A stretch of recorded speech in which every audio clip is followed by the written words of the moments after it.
حامدا و مصلیا اما بعد. محترم ناظرین، السلام علیکم ورحمۃ اللہ وبرکاتہ.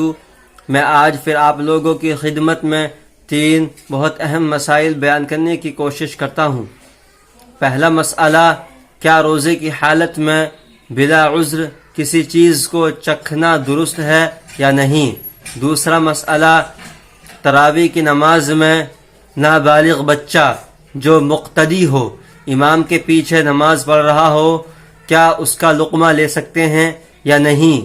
تیسرا مسئلہ، دمے کا اسپرے یعنی ایزما اسپرے جو گیس کی شکل میں پھیپھڑوں تک پہنچتا ہے، اور اسی طرح وہ اسپرے جو پاؤڈر کی شکل میں پھیپھڑوں تک پہنچتا ہے، اور وہ اسپرے جو مشین کے ذریعے لیا جاتا ہے، کیا ان تمام قسموں کے اسپرے استعمال کرنے سے روزہ ٹوٹ جائے گا یا نہیں.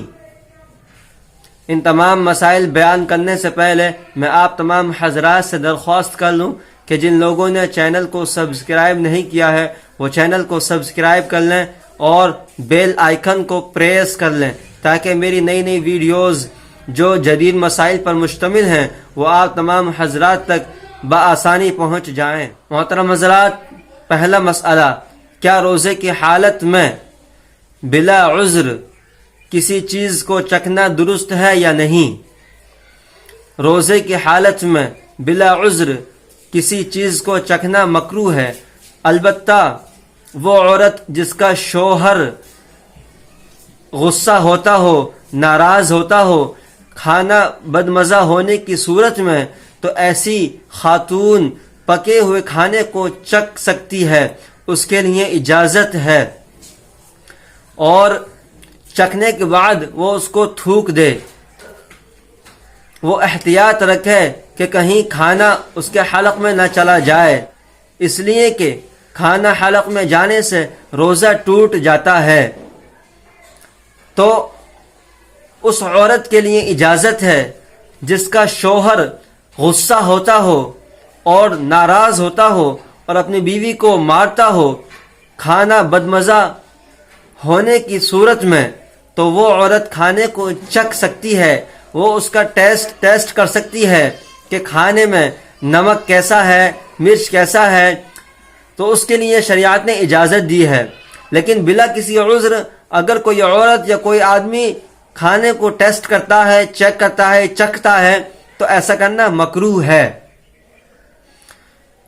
دوسرا مسئلہ، کیا تراویح کی نماز میں نابالغ بچہ جو مقتدی ہو، امام کے پیچھے نماز پڑھ رہا ہو، اس کا لقمہ لینا درست ہے یا نہیں. محترم حضرات، اگر نابالغ بچہ سمجھدار ہے اور وہ امام کے پیچھے اقتدا کر رہا ہے، امام کے پیچھے نماز پڑھ رہا ہے، تو پھر اس کا لقمہ لینے میں کوئی حرج نہیں ہے، اس کا لقمہ لینا درست ہے.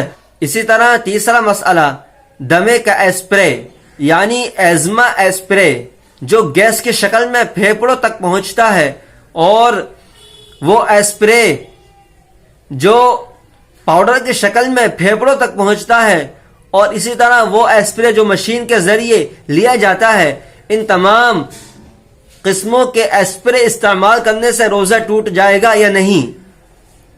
محترم حضرات، ان تمام قسموں کے اسپرے استعمال کرنے سے روزہ ٹوٹ جائے گا، اس لیے کہ یہ اسپرے طبی دواؤں پر مشتمل ہے، اور ہر وہ دوا جو حلق سے نیچے اتر جائے اور وہ پیٹ، معدے یا سینے یا دماغ تک پہنچ جائے تو پھر اس سے روزہ ٹوٹ جاتا ہے.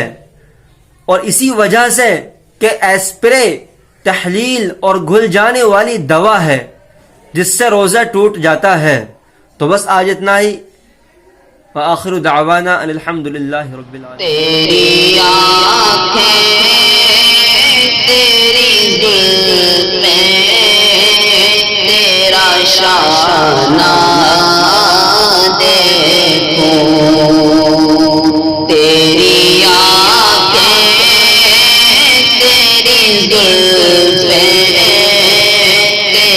شانہ دیکھوں